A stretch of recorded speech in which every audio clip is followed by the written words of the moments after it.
Hello everyone, welcome to History and Culture. When it comes to pinnacle clashes in ancient Chinese military history, the Battle of Xiangji Temple stands out as a classic. It is not only because the battle prolonged the life of the Tang dynasty for over 100 years but also due to the sheer intensity of the straightforward confrontation and slaughter. The sparse records in historical texts, such as men and horses were shattered and 60,000 heads were cut off and 20,000 were captured alive, depict the pinnacle of decimation in Chinese and even world ancient warfare history. The actual fighting time of this battle was only half a day. Compared to the Somme offensive in World War I, where more than 60,000 British soldiers perished in a single day, the Battle of Xiangji Temple was even more intense. The reaping of lives in the age of cold weapons even surpassed the efficiency of machine guns and cannons more than 1,000 years later. Before the major battle, the Enlushan rebellion marked the turning point from prosperity to decline for the Tang dynasty. Due to listening to slanderous words, Tang Minghuang led to the fall of Chongzhen into the hands of the rebel army, after which he fled westward with his crown prince. In the 15th year of Tianbao, the crown prince ascended to the throne as Emperor Suzong in Lingguo, resulting in the simultaneous existence of two emperors in the Tang dynasty. Although Li Heng ascended to the throne under specific circumstances, Tang Minghuang was still alive, so Li Heng bore great psychological pressure. He had to shoulder the banner of suppressing the Enlushan rebellion, otherwise, his accession to the throne would be difficult to conclude. At this time, the Tang army had suffered consecutive defeats, with few soldiers and weak generals. Faced with the 100,000 elite rebel army entrenched in Chongzhen and Guangzhou, the official strength was clearly insufficient. However, Li Heng urgently needed to retake Chongzhen to enhance his political prestige. After gaining the support of military leaders such as Guozi and Li Guangbi, he also sent envoys to contact the Uyghurs, western regions, and Anxi, hoping to gain support. With the efforts of Puyi Huayan and others, the Tang official army finally assembled a force of 150,000 troops, including 110,000 official troops and 40,000 reinforcements from other forces. Although they had a numerical advantage over the rebel army entrenched in Chongzhen, the Tang army still did not have absolute certainty of defeating the rebels because the Enlushan rebels were formerly elite border troops of the Tang dynasty with strong combat capabilities.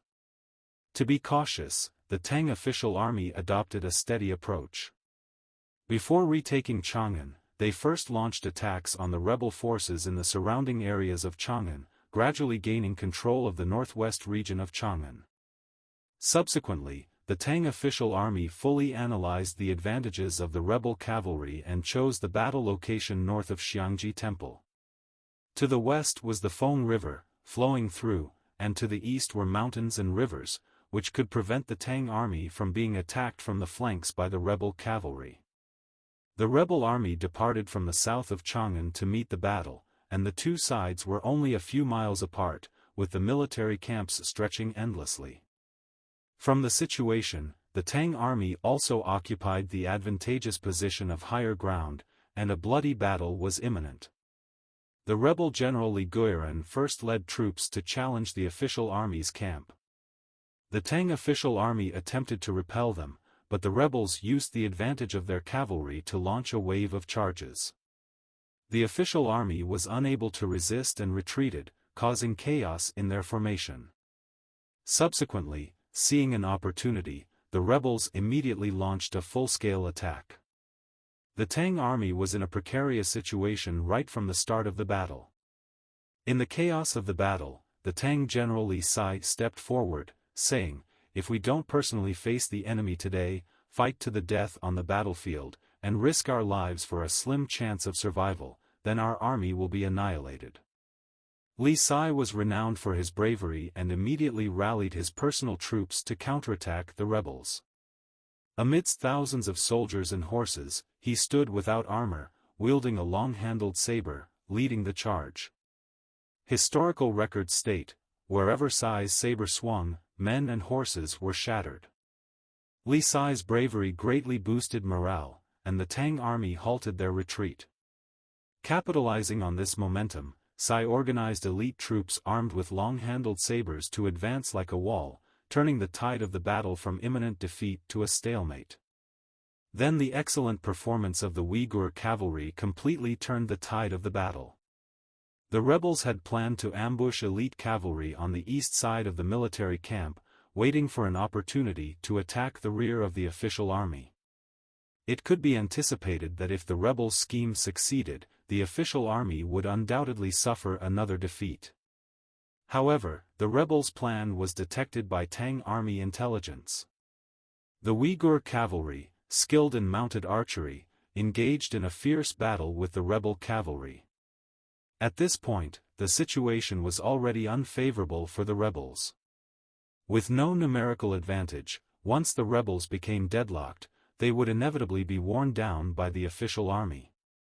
After the Uyghur cavalry eliminated the rebel cavalry and joined forces with Li Sai, the rebels gradually began to disperse as their combat effectiveness declined, ultimately being decisively defeated by the official army.